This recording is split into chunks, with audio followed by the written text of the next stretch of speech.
When Samantha Hamilton tells people she works in public health, she often gets a response a little like this. So you're a doctor, right? So you're a doctor?" And I'm like, "No, I'm not a doctor." But public health includes the issues of health, but looking at the community as a whole. So public health folks are the ones that look at regulations and policies that impact the population we serve. The population Samantha serves is in Springfield, Massachusetts. She's the director of coalition building and community engagement at the Public Health Institute of Western Massachusetts. We're here, like, again, maybe shedding a light on what the problem is and also ways to solve it. Springfield is a community that's contending with issues that a lot of communities are dealing with in the face of climate change, extreme heat, and localized flooding. Looking at the topographic map, Springfield's climate issues get more complicated. We live in a valley where the pollution we create stays here. That's one factor. And a pollution like wildfires that come from somewhere else also settles here. Then there's the old school redlining map. That showed where certain black and brown folks could live where other folks couldn't. And that population division still exists now. To Samantha, the dotted line between the two is crystal clear. Sometimes we're talking about the issue of climate, but we're also talking about the issue of justice and how that the quality of air that we breathe or the conditions that we live in are not just determined by our choice, but by the systemic design, right? So unpacking that is important. Unpacking it and helping the community understand that a whole web of interconnected issues, from air quality to housing to food access, are all part of the public health picture, too. And this is maybe even more important, there are also things that they, as residents, can influence and improve. So I'll say my biggest charge is that I do this work with the voices of the community in the design, with the voice of folks telling us how is it looking, does it really look like, and using that information to advocate for systemic change. Because Samantha says once people understand the issues and have a tangible connection with them, they do join the fight. Welcome to PathBreakers, a show about what it takes to cut through the noise and red tape and all of the other obstacles to progress. I'm Tracy Pearson, and I work on the communications team at the Kresge Foundation. And I'm Jamie Bennett. I work at the intersection of arts, culture, and equitable community development. On each episode of our show, we talk with a different pathbreaker who's forging a new way forward. Today, we have the pleasure of speaking to Samantha Hamilton about truly engaging the community in public health justice work and what happens when you make way for residents to lead the conversation, inform the problem solving, and be the guides for change. So just to start, would you mind sharing your name, your title, and the organization that you're with? So I'm Samantha Hamilton. I am the Director of Coalition Building and Community Engagement at the Public Health Institute of Western Mass. Samantha, you're the director of coalition building for the Public Health Institute of Western Massachusetts. That's a whole lot of words, but what does that mean? What do you actually do? Yes, yeah, it is a whole lot, especially the organizational title too. But my role is a convener. My job is to bring people together, and that means organizing coalition meetings, having design team meetings, developing this resident advisory model where we have a structure, a format. So there's a lot of planning in what I do, a lot of meetings in what I do, a lot of organizing and kind of strategic thinking in what I do. So my brain could go micro and then macro on a daily basis, thinking about the logistical details at like planning a housing resource fair, which we're in the middle of right now, to the big macro space of supporting the requirements of our funders. It's a little bit of everything, but I would say I'm a convener. My goal is to bring people together, and I do that in every aspect of what it means for them to come to the table. Awesome. I know I was talking to Jamie about your background, and I noticed that you spent a pretty significant amount of time in Springfield. I wanted to Mhm. ask you, how did you sort of find your way in Springfield? And for someone who's never been there, like myself, could you describe it? Yeah. So, originally from Jamaica, my family collectively immigrated together all 6 kids, and my mom immigrated while my dad was here in 1993. Ooh, that's a long time. So I do not know why the family put the on the map to come to Massachusetts. And lo and behold, I did not land in the warm Florida sunrise or the California coast, but in the blizzard winters of Massachusetts. So my childhood experience of what America was like a stark reality on what you see in the movies. So that's how my family got here, as a collective, looking for better opportunities for a better life, just pursuing that concept of the American dream and opportunity. So lived here ever since I was 9 years old, and I'm 40 now. So most of my life has been a Springfield resident. So I would describe Springfield as a place of opportunity reflected with community struggle. I lived in a community where there was a lot of local gang violence and crime. And in that, still, there was safe places for young people to go, safe havens for young people to have an opportunity to explore their talents.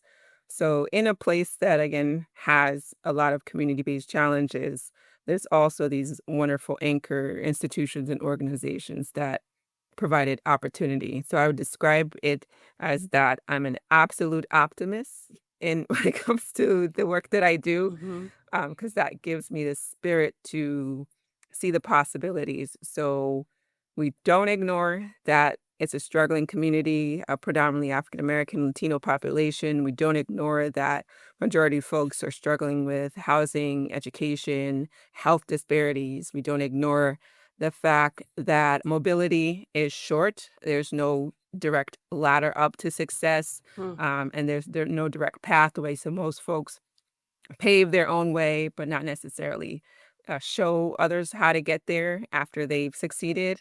And in living in Springfield and learning about the history, we learned that, it was I consider it an extractive community. It's a place where investors come in, invest, Hmm. but also take that investment elsewhere and not repurpose it back into the community to enrich it. So for that, I've seen that there's industries that are here, and then there's industries that come and go.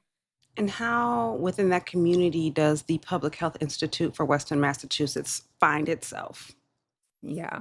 So the organization, again, formed probably when I was in high school years, Hmm. came about as an organization that wanted to address the issues of public health and health equity and access. So within the organization, the focus was on research and evaluation, as well as coalition building. So when it came about, it came as a backbone institution that could bring together more nonprofit organizations to come together and maximize impact and power. Hmm. They did this with initiatives like food access work around Live Well Springfield Go Fresh Mobile Market. They did this with programs around oral health education, which our executive director piloted when she was working there before she took on the executive role. Asthma issues. So the organization either did community-based research to understand the impact of health, equity, and justice around those issues, did evaluation and or convene communities to Hmm. tackle those social issues that are impacting communities. I love that. And Samantha, can I just ask a quick question? Tracy and I have had a chance to talk with a couple of public health folks. And, you know, I'm someone who, when someone says health to me, I tend to think of my doctor, my doctor's office, Mhm. medicine I'm taking, thermometers, that kind of stuff. Hmm.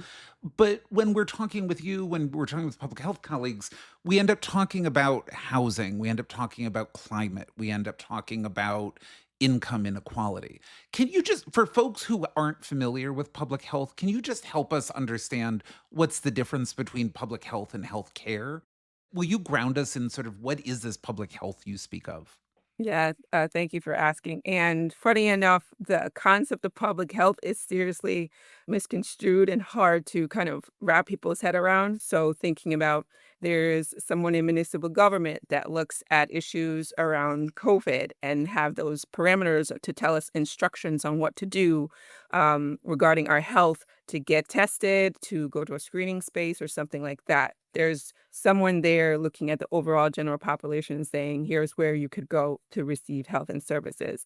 And those folks in those positions help keep us healthy through those roles. So there's a truancy officer in the schools, but there's also a compliance officer regarding code enforcement or health regulations. Those folks are in those public health fields, in regulating and ensuring that policies are held up and that the community whole safety is considered. So those positions are what folks do.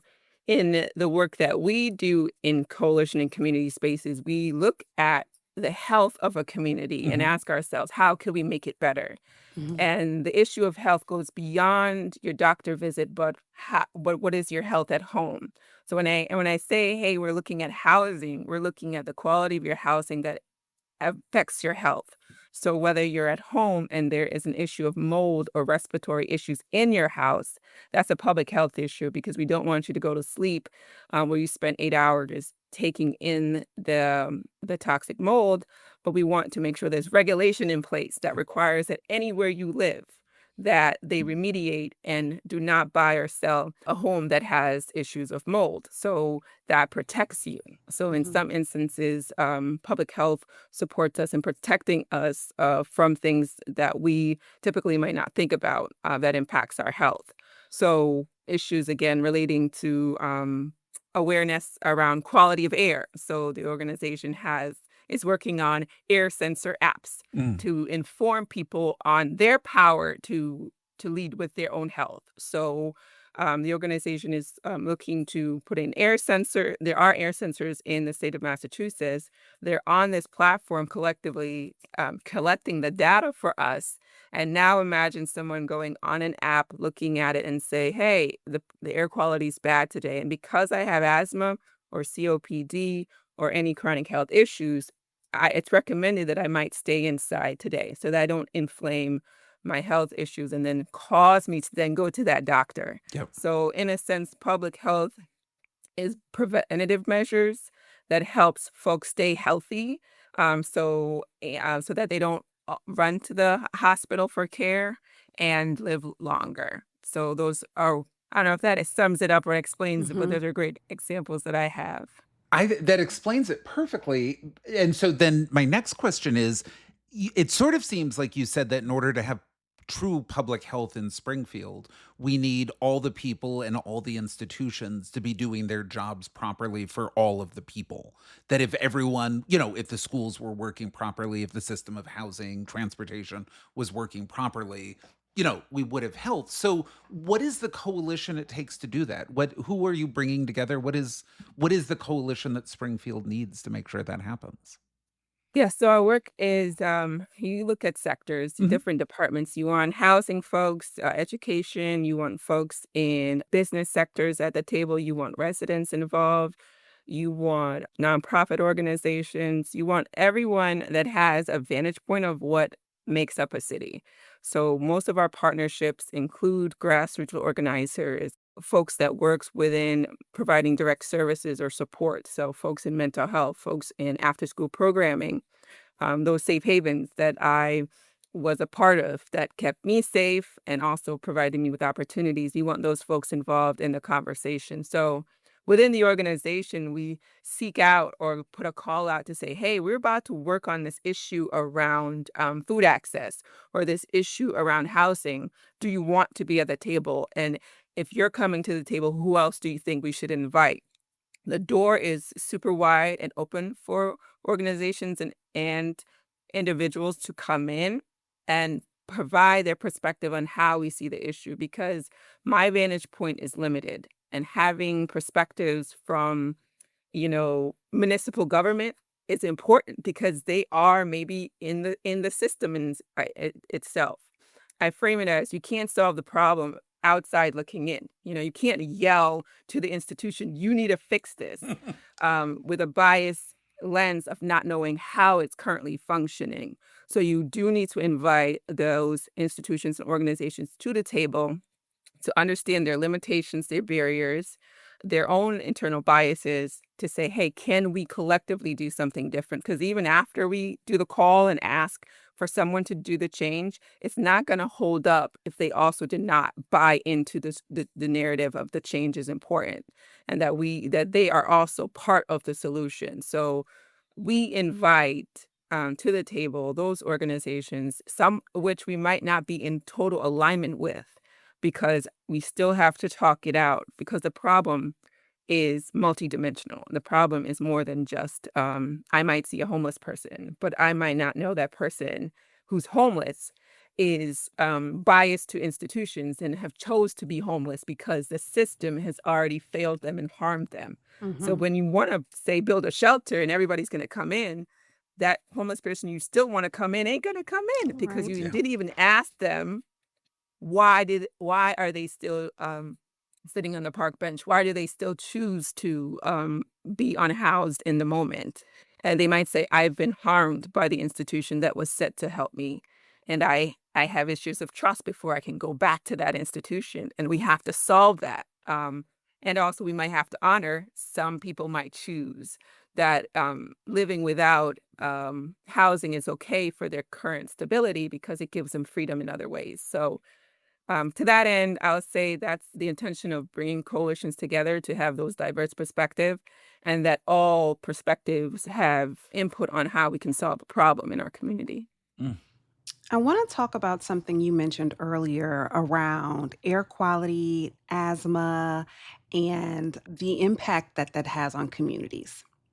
There is a climate change initiative here at the Kresge Foundation, CHI, and they work a lot around helping communities through the lens of climate change.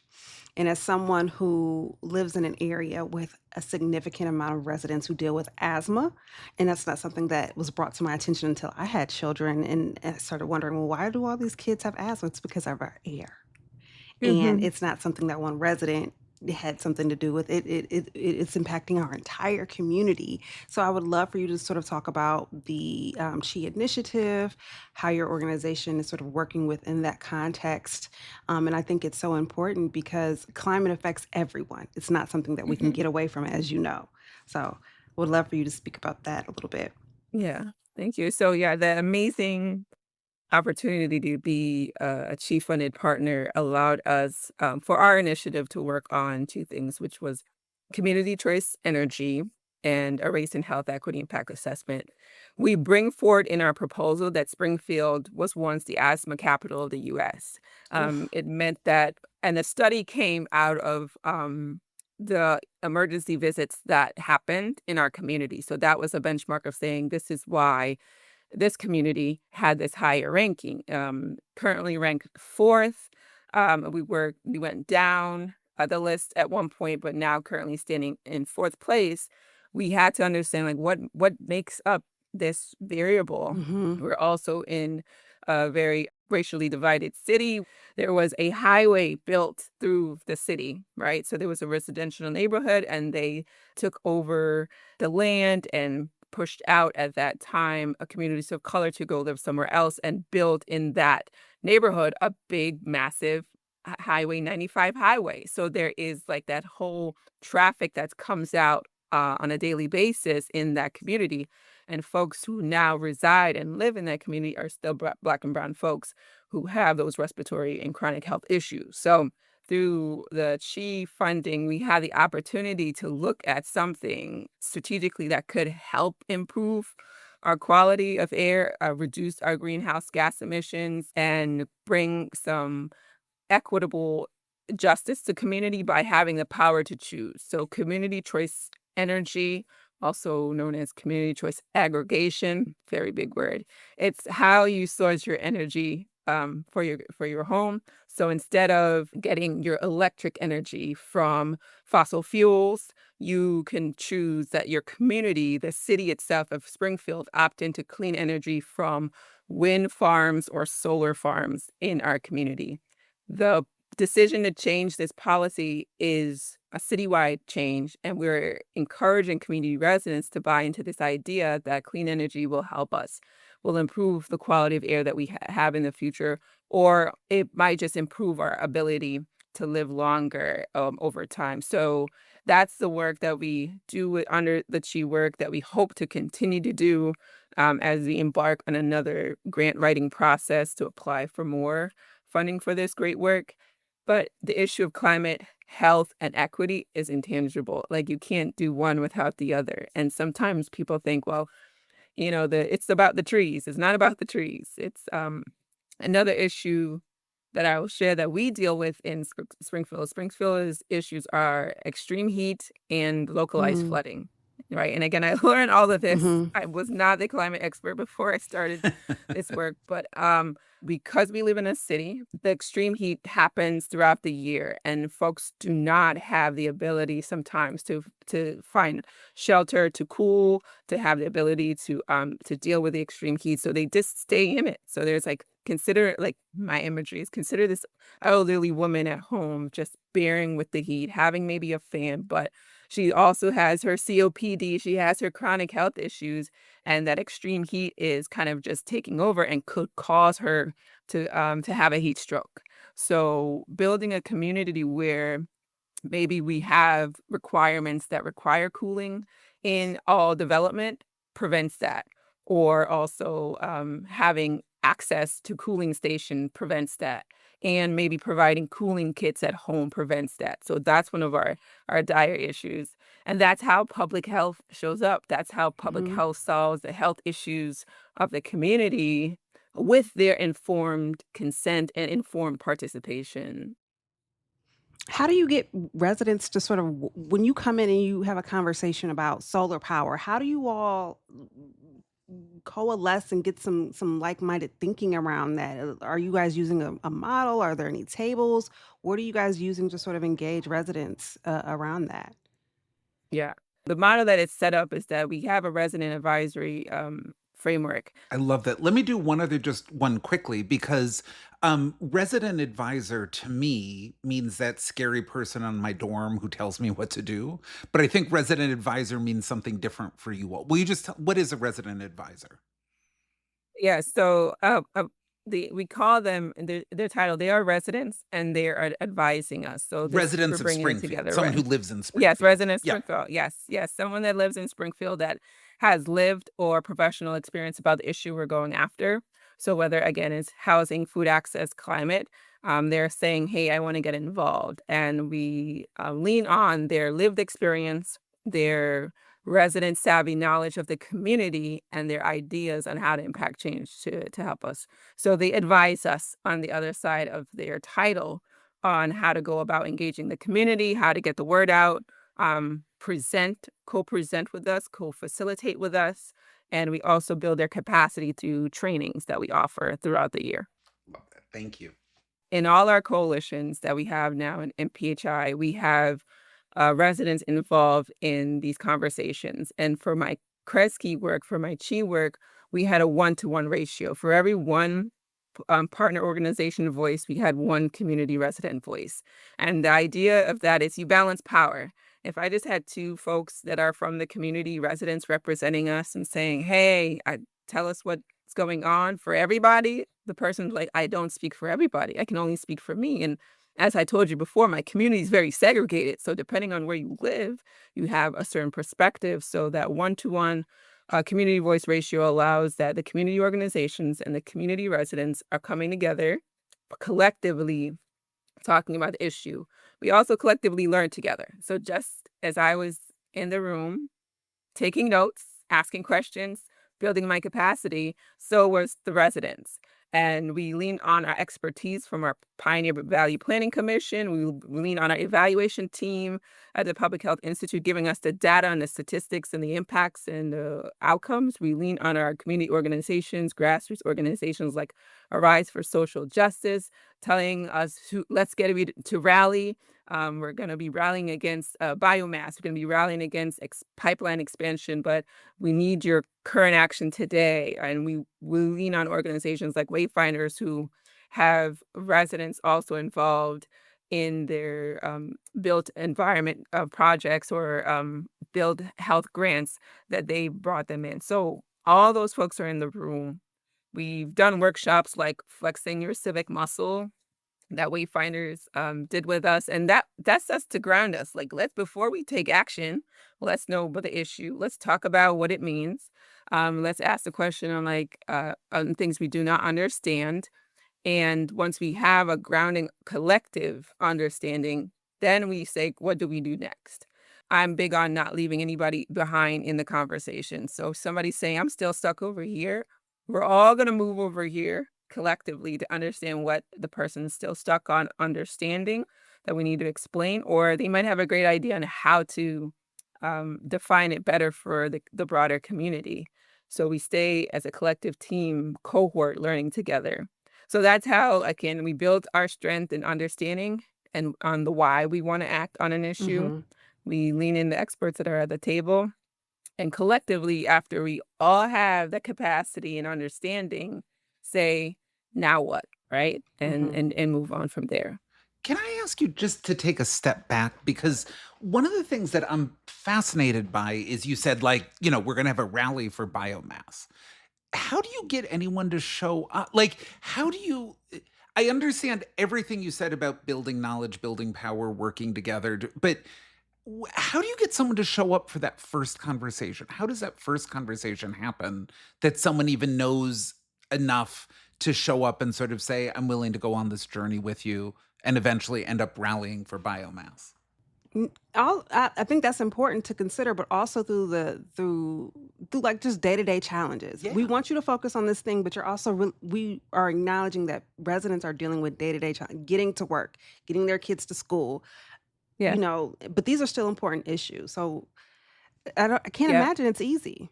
I'm an analogy girl. If I didn't, I should have said that in the beginning. I love a good analogy. I use visual representation to talk about how projects are going. And one of a concept that I heard that helps me understand how to get people mobilized is that, you don't want somebody to love the ocean because they'll go to the beach here and there. And if you want them to go on an adventure with you, you don't want them to just love the ocean. You want them to long for the sea. That means that they'll not just go to the ocean, they'll get on that boat, they'll go into the middle of nowhere because they have a longing for what you're asking them for. Hmm. So the idea is to build people to not just see the vision that the issue that's in front of us, but despite the issues, to still vision that there's still something better if we continue to journey on this work together. And the work requires us to my optimistic spirit is to always believe that this will lead to our end goal in mind and encouraging people to know that their collective imprint today will have an impact on the future. So that's the concept of how I see things. How to get people involved is to honor it and love their presence is important and valued. Put that into the writing, put that into the funding, and also to know that most of the time they're there because the issue touches them. Most of the time, the charities that you give to is because the cause was something close to you. And so folks commit to showing up and talking about it, or folks come and commit to other issues that they care about. First of all, thank you, because I think we need people to long for the sea, maybe the title of this episode. So thank you for that.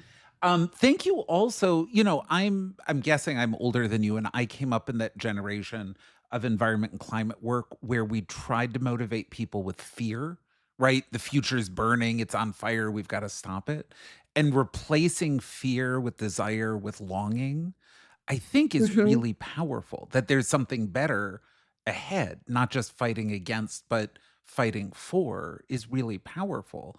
When you sort of think of some of the successes that your coalitions have had, when you think about some of the things that the residents are really proud, where their experiences really help change things, what are some of the first things that come to mind for you? Yeah. In our early work, we had another grant around tobacco regulations, and we worked with young people. And at that time, I was in another organization. I was at the MLK Family Services, but the project was funded with the Public Health Institute. So I was their director of operations there, working with young people, talking about the issue of increasing the smoking age from 18 to 21. And the reason there's again, the science is there that when you prevent a young person to start smoking, at a later age in their life, they're less likely to become chronically addicted and then also less likely to become chronic smokers, right? So we want to delay. So the idea is to push out the time that someone has access to tobacco to a later age of 21. So in that work, working with the young people under a grant with the Public Health Institute, the young people had the ability to give testimony. A young girl talked about how even though she's not a smoker, the issue of smoking impacts her life because her father is a chronic smoker. He now has chronic health issues and she's taking care of him and she's 16 years old. So she gave that testimony at a local city health commission meeting and asked the local health commission to pass a localized law that prevents Springfield itself from selling to anyone under the age of 21. So the whys for the young people were strong. And then we went to the state house with them and they talked to their local legislators at the state level and pushed again the issue of tobacco 21. And one of the young people said after the law was passed in the city and then at the state level, I can't believe my little young self, changed my community. And that's the power of impact, right? That's amazing. A person that was, organizing with their peers, talking about that they want something healthy for their own future, impacted not just the city, but with other young people across the state coming together to advocate for that Commonwealth of Massachusetts to change that law. So I think about those successes as when people affirm their power and see that their power is clear, that no matter how old I am, I can change my community. And, that young person is that testimony. In our climate work with Achieve Work, working with the residents and our community partners, our goal was to pass community choice energy, to get the city council to approve it and for the mayor to push it forward.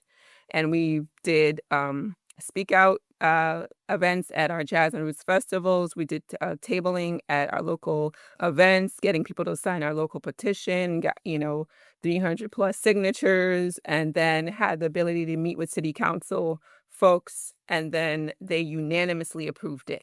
So there goes the power of the results. So our committee, our residents are saying, we did that.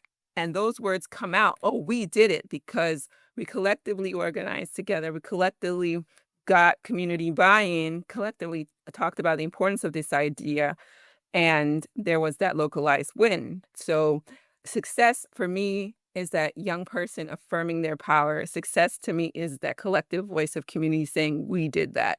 So when I hear those things, I feel and I'm assured that I'm on the right path of, impacting change.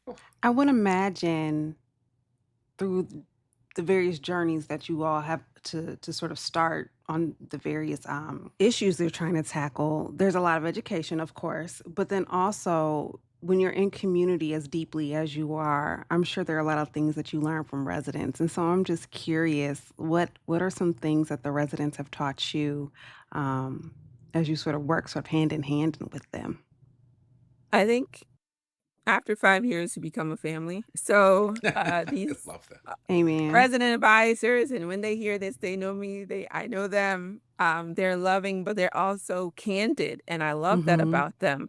That we found space to be honest and trusting with each other. That when we share what's going on, that we receive it, and then we take it in, and then we work on it together. So I've never met such honest, activated, and passionate people. And sometimes folks like that are the ones that are not getting the awards and accolades.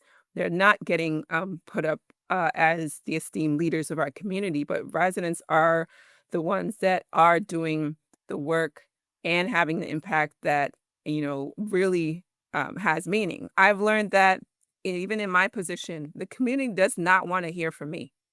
And when I put the residents in front and their voices are being told, that's where most of the community, the broader community's ears turn up Mm, because they could relate. The mhm. community says also, I know you, I see you, and what you're about to say is so relatable to me. And for that, they have a stronger buy-in in the work. I also learned that I have to manage my bias and my position as a gatekeeper. I Mhm. hold power in position because of the title I have. And that's why I invite other organizations and residents to the table because if you stop at Samantha, you're missing the picture. So that's why I'm also saying be mindful, humble yourself. What you say right now is a reflection of what other people is going to believe because they're not going to go any further than you. So be mindful that what you say has to come from a place of transparency and honesty to say, and still, I am not the last person you should talk to. I recognize my positional power. I recognize my identity as a Black woman in this community. I recognize my immigrant status. And all of this allows me to come into a room with people, be relatable, be trusted. But I also take that trust and say, I'm not going to just be willy-nilly with it. I'm going to honor what people are saying about what they want to be done and bring that back up to the fold. So just being that good steward in the process.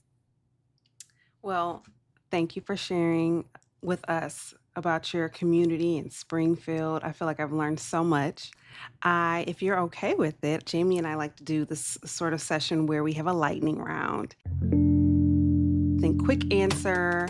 There are about 10 or so questions. We want to hear the first thing that sort of pops into your mind, okay? Okay. Ready? Sounds good. All right. What is your favorite local tradition in Springfield? It'll be the festivals that we have every year. So we have all types of jazz and roots, Caribbean festivals, Stone Soul. It's an opportunity for culture to show up, community to show up. Also, my mom and I sometimes cook in those spaces. And again, my Caribbean Jamaican descent, I either vend with my mom and I sell food. But that's one place that I see my community. Wait, this is off question, but what's your mom's best dish? Oh, she can cook anything. I'm going to tell you that. I'm really coming now. Oxtail, curry goat, jerk chicken, rice and peas, everything. Oh, I want curry goat. I'm coming for the curry goat. And I'm coming for the oxtail. Listen. Yeah. Samantha, our producers tell us that Merriam-Webster, the dictionary people, are headquartered in Springfield, Massachusetts. What word is most commonly used to describe you? Stubborn. I'm going to say it. I'm stubborn. So if I am that, again, chartering that boat, that ship, and I am the captain, I am stubborn to stay on course. Awesome. Coffee or tea? I'm a hot cocoa girl. Okay. I love the marshmallows. Yeah. Even in the summer. Yeah. I love it. Sweating bullets. All right, so I was trying to be cute, but the entire team told me I'm too old for this question to work. If you had to pick between Rick Springfield or Dusty Springfield? I don't even know. Yeah, that's what that ruined. All right, just Tracy, go to the next one. Uncle Boomer is gonna just keep trying. I literally said, who? What tabs do you have open on your computer right now? All of them. All of them. Am I really done with that? No, I'm just keep it open. So many email tabs. If you could come back as an animal, what animal would you come back as? Interesting. I think a dog, because my dog gets the best life ever because he's so spoiled. It's just friendly. It's a good life. Amen. What's your favorite go-to karaoke song? I cannot sing. I cannot sing. That's not a requirement for karaoke. That's, I was gonna... Okay, the Dirty Dancing song. Okay. Oh, yeah. We can do the choreography. Jamie, will you catch me? Absolutely. I'll always catch you. Samantha, what's your favorite kind of donut? Glazed. Who is someone that you think of as a pathbreaker? I have to say my aunt. She passed away, but she was the one that first immigrated up. And sometimes that person has to be the first one to go ahead. You got to say her name. Her name is Renette Blake. She's the one that said, I want a better future, so I'm going to go ahead to make that for us and then bring us along. I love that. Thank you, Ms. Blake. Samantha, thank you so much. I mean, you all are doing such amazing work. Thank you for taking the time to share some of it with us. Thank you for spending some time having a conversation with us. And I really do look forward to coming and visiting Pioneer Valley. Thank y'all for having me. I appreciate the ability to share the honor and recognition from the Kresge Foundation. I'm truly humbled. And this is not me. I come with the community that I serve at the table.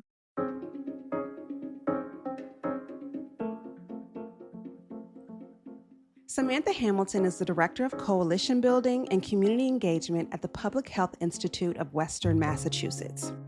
We've put links to Live Well Springfield and the Chi Initiative in the show notes. PathBreakers is produced by the Kresge Foundation, which was founded in 1924 with a mission to promote human progress. Today, Kresge works to expand equity and opportunity in America's cities. Read the stories of all of this season's PathBreakers and learn about our grant-making and social investing work in Detroit, Memphis, New Orleans, and Fresno, and cities across the U.S. at kresge.org. To hear more stories from the PathBreakers, be sure to subscribe to the show wherever you listen to podcasts. Our producers are Juliet Heinley and Zach Rosen. Managing editor is Krista Yankee. Show art by Rochelle Baker. And creative direction by Alejandro Herrera. And a special thank you to my colleagues on the environment and health programs for lifting up Samantha and speaking her name as a truly phenomenal PathBreaker. We'll talk to you next week.